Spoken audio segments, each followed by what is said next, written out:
Olá, meu nome é Lucas Henrique. Nós vamos apresentar um conteúdo sobre a disciplina de Gerência de Projetos, ministrado pelo professor Leandro, e o conteúdo fala sobre tecnologia da informação. Então, esse conteúdo vai ser tratado por mim, Lucas Henrique, com RA 0017-9271. Por mim, Rafael, RA 00181135. Gustavo, RA 0017-6935. Paulo, RA 0017 85 76. Wesley, RA 0017 9836. Projetos e técnicas da informação. Contexto. A tecnologia da informação é a tecnologia que suporta a informação, seu processamento e seu armazenamento, sendo utilizada para objetivos diversos.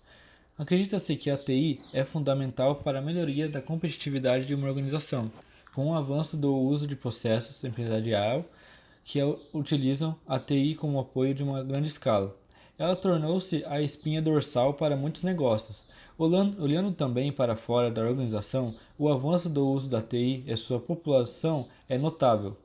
O livro Estratégia e Maps de Kaplan e Norton, publicado em 2004, faz referência ao capital da informação, portanto a TI, como um dos componentes principais do BSC. A introdução do capital da informação como um componente estratégico da BSC significou um marco para a indústria da TI. Os homens da estratégia e não da TI finalmente tinham reconhecimento e importância dos ativos da TI e as suas contribuições para objetivos estratégicos. Outros autores, como Nicholas Carr, 2003, questionam a real influência da TI sobre a lucratividade e a competitividade das empresas. Carr afirma que o potencial da TI para proporcionar a vantagem competitiva está se esvaindo à medida que ela se torna mais eficaz, mais acessível e mais padronizada. Assumindo que a TI é importante, mesmo que muitas vezes visa como um custo ou sem fornecer vantagem estratégica, a grande questão hoje é saber como a TI contribui para a melhoria do desempenho empresarial, considerando as suas diferentes formas de uso na organização e o fato de que a TI permear todos os setores da organização, dificultando a própria monitorização do seu uso e do seu valor agregado. Essa é uma questão antiga, tratada, por exemplo, por Thomas Delaporte em 1994. A indústria da TI é global. O Brasil, de acordo com a consultoria do IDC, emprega 600 mil pessoas e movimentou o equivalente a 39 bilhões em hardware, software e serviços no ano de 2001. Computado da TI utiliza pelo governo e outras atividades da economia, o setor teve peso relativo a 3,2% do PIB, com um mercado total de cerca de 68 bilhões em 2002.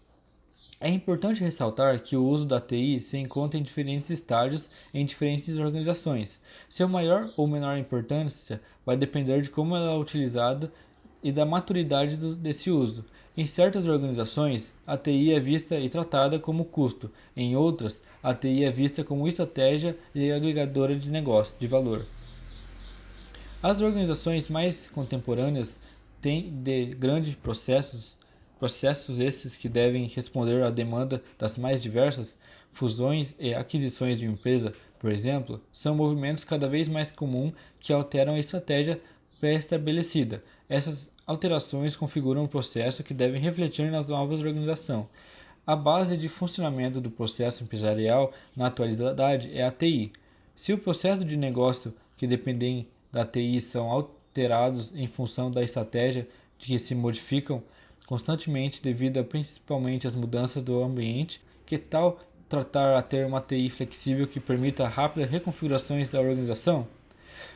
Essa é uma grande questão dos dias de hoje. Organizações das mais diversas operam seus sites e arquiteturas na internet para suporte aos processos e precisam de essas estruturas atendam a demanda que variam de forma não previsível. Os clientes, para boa parte dessas organizações, estão em algum lugar no globo conectados à internet. Portanto, o desafio da TI é atender a esses clientes com desempenho e aos níveis desejados. A abordagem do portfólio de projetos permite balancear risco e retorno e assim adequar e realinhar investimentos quanto à economia ou a estratégia muda. Os níveis de investimento e a definição do portfólio normalmente estão operacionalizados através do orçamento anual. Pode ser repensados a todo momento. É evidente que a decisão de como compor o portfólio depende da estratégia e da governança em curso. A abordagem do portfólio de projetos define 4 classes de investimento para TI, conforme descrito anteriormente. Infraestrutura de TI. Trata-se de prover serviços compartilhados e interação. Aplicações e estratégia. Tratam de prover vantagens competitivas. Aplicações informacionais. Tratam de prover informações analíticas. Aplicações transacionais. Tratam de processos, transações e corte custo. A grande questão é definida de quanto dos investimentos para a TI vão para as 3 classes de aplicações e para a infraestrutura. Um problema dessa abordagem é que os projetos propriedades de hoje não são projetos proprietários daqui a 6 meses. O ambiente se encarrega de complicar esse aspecto. E mais, alguns projetos importantes não conseguem ser previstos, simplesmente surgem e precisam ser executados. Esses aspectos devem ser considerados quando o gerenciamento do portfólio. Acordo de nível de serviço. Acordo de nível de serviço são parte do como da governança de TI. Os acordos de nível de serviço enumeram os serviços de TI disponíveis, os níveis alternativos de qualidade e o respectivo custo, por meio de negociações entre a unidade de TI e a unidade de negócio. Um SLA permite articular as ofertas do nível de serviço e seus custos. Essas negociações esclarecem os requisitos da unidade de negócio, orientando as decisões de governança sobre a infraestrutura e a aplicação. O SLA é um acordo firmado entre a área de TI e o cliente interno. O SLA descreve o serviço de TI, suas metas de nível de serviço, além de papéis e responsabilidades das partes envolvidas no acordo. Ele tem a forma de um documento que deve ser acordado entre os requisitantes ou interessados em um determinado serviço de TI e o responsável pelo serviço de TI da organização e deve ser revisado periodicamente para certificar-se de que continua adequado ao atendimento das necessidades de negócio da organização. Como o SLA envolve a definição de nível mínimos de serviço que são esperados pelo cliente de TI, é comum o uso de indicadores que permitem a mensuração quantitativa da qualidade de serviço recebido. Alguns indicadores comumente utilizados como métricas de SLA são o desenvolvimento e a disponibilidade. Existem 2 tipos de principais de SLA para TI. O SLA de infraestrutura, que deve garantir a disponibilidade da infraestrutura e envolve normalmente servidores, energias, conectividade de rede, etc. E o SLA de aplicações, que envolve aplicações específicas. Componentes. Parâmetros de nível de serviço. Descreve a propriedade observacional do serviço que possui o valor mensural. Métricas. São definições da propriedade de serviço que são medidas por um provedor de serviços ou computadas de outras métricas constantes. Função. A função específica como computar um valor de métrica dos valores de outras métricas de constante. Diretivas de medição. Especificação de como medir as métricas. Agora vou falar um pouco sobre a infraestrutura de TI, visão geral. A infraestrutura de TI tem evoluído para atender às demais demandas dos negócios. Os processos organizacionais precisam ser cada vez mais flexíveis, e isso tem um impacto nas aplicações e na infraestrutura de TI, conforme já mencionado. A consolidação dos data centers foi o primeiro passo. Depois veio a virtualização, que trouxe mais flexibilidade, melhoria de uso dos recursos de TI e melhora de tempo de resposta. Agora, a computação em nuvem permite uma maior elasticidade, otimização do uso dos recursos e no uso da infraestrutura como serviço. Raramente é possível associar os investimentos em infraestruturas a benefícios tangíveis, pois os benefícios normalmente decorrem das aplicações. Cabe aos executivos avaliar e demonstrar como os investimentos em infraestrutura capacitam o portfólio de projetos de TI e permitem o crescimento e a inovação. O gerenciamento de serviços de TI é instrumento pela qual a área de TI pode iniciar a adoção de uma postura proativa em relação ao atendimento das necessidades da organização em termos de infraestrutura de TI. O gerenciamento dos serviços visa alocar adequadamente os recursos disponíveis e gerenciá-los de forma integrada, fazendo com que a qualidade do conjunto infraestrutura e aplicativo seja percebida pelos clientes e usuários. O gerenciamento de serviços de TI diretamente relacionados à governança de TI e à governança corporativa. Agora vou falar um pouco sobre a biblioteca ITIL.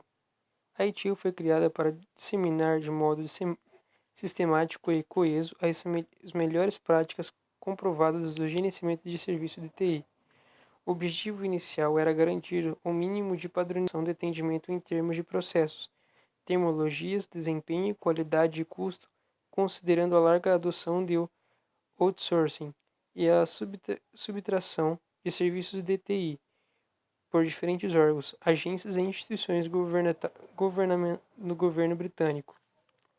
Em resumo, a ITIL é um conjunto de boas práticas a serem aplicadas na infraestrutura, operação e manutenção de serviços de TI.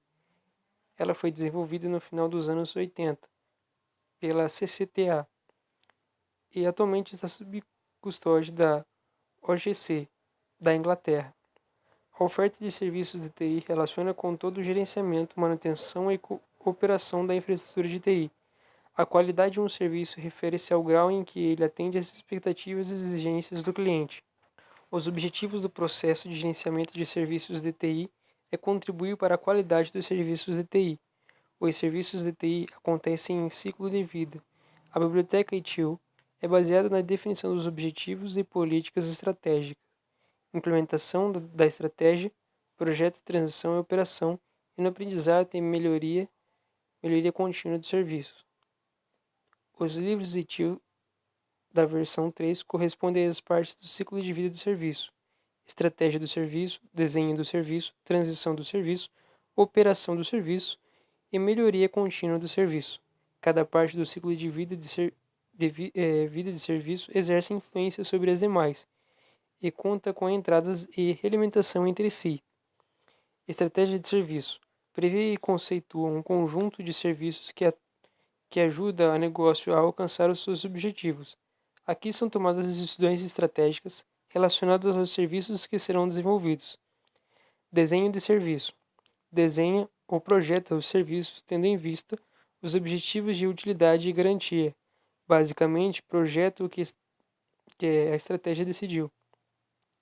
Transição de serviço move os serviços para o ambiente de produção. Os serviços são desenvolvidos, testados e liberados de forma controlada. Operação de serviço gerencia os serviços em produção para assegurar que sejam alcançados os objetivos de utilidade e garantia. Aqui estão os processos do dia a dia que mantêm os serviços funcionando. Melhoria contínua do serviço. Avalia os serviços e identificam formas de melhorar sua utilidade e garantia no suporte aos objetivos do negócio. Projeto Data Center. Visão geral. Um data center é um conjunto integrado de componentes de alta tecnologia que permitem fornecer serviços e infraestrutura de TI de valor agregado, tipicamente processamento e armazenamento de dados em larga escala para qualquer tipo de organização, ou seja, o serviço de TI entrega aos clientes dependendo da qualidade desse componente. Os data centers e as suas conexões de rede formam a infraestrutura básica de TI de qualquer organização. O data center consiste de dois núcleos principais: a infraestrutura, também conhecida como tecnologia de operação, TO, e a TI, tecnologia de informação, TI mesmo. A TO inclui instalações físicas, energização, refrigeração e proteção contra incêndio. A TI inclui servidores, armazenamento e rede. O gerenciamento inclui aspectos da TO e da TI. Projeto de virtualização. Visão geral. O data center foi otimizado com a utilização de recursos de virtualização. As aplicações finalmente passaram a ser processadas nas mesmas máquinas físicas. A virtualização isola as aplicações da camada de infraestrutura e permite a otimização do uso de recursos de TI. A virtualização pode ser conceituada de duas principais formas. É o particionamento de um servidor físico em vários servidores lógicos. Ou a virtualização pode ser vista também como uma camada de abstração entre o hardware e o software, que protege o acesso direto ao software aos recursos físicos do hardware. A virtualização permite que a camada de software, aplicação e sistema operacional, seja isolado da camada do hardware. Normalmente, a virtualização é implementada por um software. A virtualização possibilitou a melhoria de uso dos data centers com a otimização do uso de recursos. Basicamente, um software implementa a camada de virtualização e possibilita um certo nível de abstração do hardware. Ele cria máquinas virtuais que são baseadas em máquinas físicas. A densidade de máquinas virtuais é função da qualidade do software de virtualização. O software que implementa a virtualização normalmente é do tipo Hypervisor. O Hypervisor é conhecido como monitor de máquina virtual e representa a camada de abstração que entrega para o sistema operacional convidado um conjunto de instruções de máquinas equivalente ao processo físico. O servidor físico virtualizado pode então rodar várias instâncias virtuais. A virtualização simplifica o gerenciamento e permite flexibilizar e ampliar o poder de processamento. As funcionalidades contidas no software de virtualização também permitem melhorar a disponibilidade e a recuperação de desastres de ambiente de TI em uma maneira mais simples e com menor custo, quando comparado às formas tradicionais. Com a virtualização, cada virtual machine utilizada um sistema operacional e suas perspectivas aplicações. Diversas máquinas virtuais podem coexistir no mesmo servidor físico. Projeto de computação em nuvem. A arquitetura de TI utilizada pelas organizações inicialmente era centralizada, arquitetura mainframe, depois se tornou descentralizado com a adoção do modelo cliente-servidor e computação para o web, e agora volta a ser centralizado com a adoção da computação em nuvem. Esse movimento pendular, de alguma forma, acompanha as necessidades das organizações no que diz respeito à informação e à utilização de recursos tecnológicos. A arquitetura mainframe centralizada era focada na melhor utilização dos recursos. Na época, a visão era utilizada de recursos muito caros. Deveria ser otimizado. Flexibilidade para o usuário ficava em segundo plano. A arquitetura da computação em nuvem, a mais recente, baseada em grandes processadores e repositórios de dados, os data centers em um meio termo entre as duas arquiteturas anteriores. Teoricamente, pode-se ter a otimização de uso de recursos sem a perda de flexibilidade. A arquitetura computação em nuvem é marcada por um TI com grande crescimento da base de dados, mobilidade acentuada por parte dos usuários, diversas formas de dispositivos acessando abundantemente disponibilidade de aplicativos. Na computação em nuvem, é como se as organizações agora aproveitassem o melhor dos mundos. Centralizam o processamento e armazenamento da informação em grandes estruturas que propiciam ganho de escala, ao mesmo tempo em que estão integradas em rede, permitindo obter flexibilidade. Segundo o NIST, a computação em nuvem é um modelo que permite acesso à rede de forma onipresente, conveniente sob demanda, a um conjunto compartilhado de recursos de computação, configuráveis que podem ser rapidamente alocados e liberados com o mínimo de esforço de gerenciamento ou interação com o prestador de serviço. Também a arquitetura da computação em nuvem, por suas características intrínsecas, permite tornar o TI mais flexível. Os recursos são fornecidos sob demanda. Agora eu vou estar explicando um pouquinho sobre o PaaS e o SaaS. PaaS, Platform as a Service, ou Plataforma como um Serviço, são as capacidades oferecidas por um provedor para desenvolvedores de aplicativos estes que serão executados e disponibilizados na nuvem. A plataforma na nuvem oferece um modelo de computação, armazenamento e comunicação para os aplicativos. SaaS, Software as a Service, software como um serviço. São aplicativos de interesse para uma grande quantidade de usuários, que passam a ser hospedados na nuvem como uma alternativa ao processamento local. Os aplicativos são oferecidos como serviços por provedores e acessados pelos clientes através de aplicações como um browser. Todo o controle e gerenciamento da rede, sistemas operacionais, servidores e armazenamento é feito pelo provedor do serviço. Segundo o NIST, existem 4 principais modelos de implantação para a computação em nuvem. São elas: a nuvem privada, que compreende uma infraestrutura de computação em nuvem, operada e quase sempre gerenciada pela organização cliente.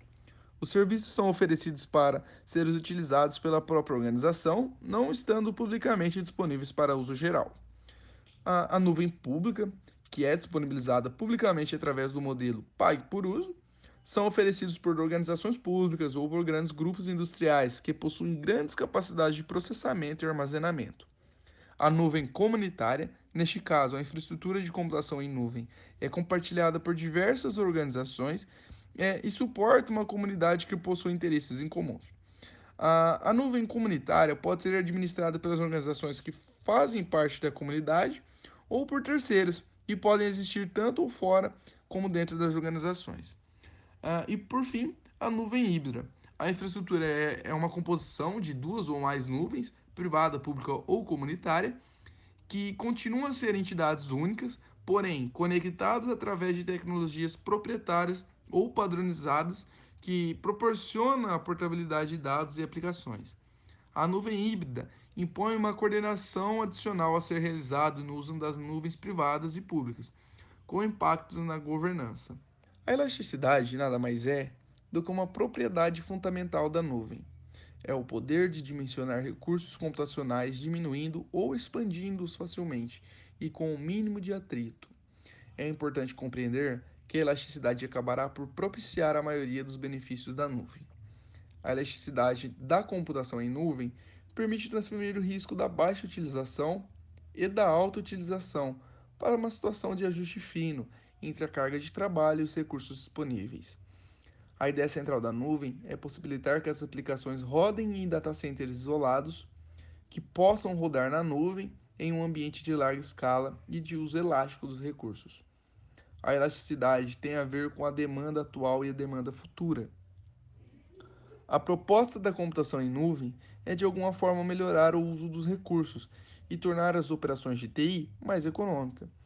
Também é evidente que só a elasticidade propiciada pelos componentes na nuvem, os data centers, não é suficiente para garantir a elasticidade requerida pelas organizações no uso dos recursos.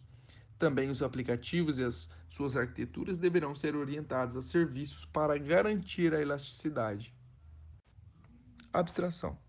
A utilização da computação em nuvem pode trazer diversos benefícios, como mudar a forma de financiar a TI de grandes investimentos de capital para despesas operacionais, realocar recursos de TI para atividades de negócios principais, procurar utilizar aplicativos que são mais simples e baratos de implementar, utilizar e de ter suporte, aumentar a escalabilidade e a flexibilidade, melhorando as condições de responder, estimular a inovação.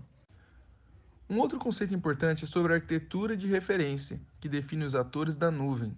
O NIST definiu uma arquitetura de referência para a nuvem.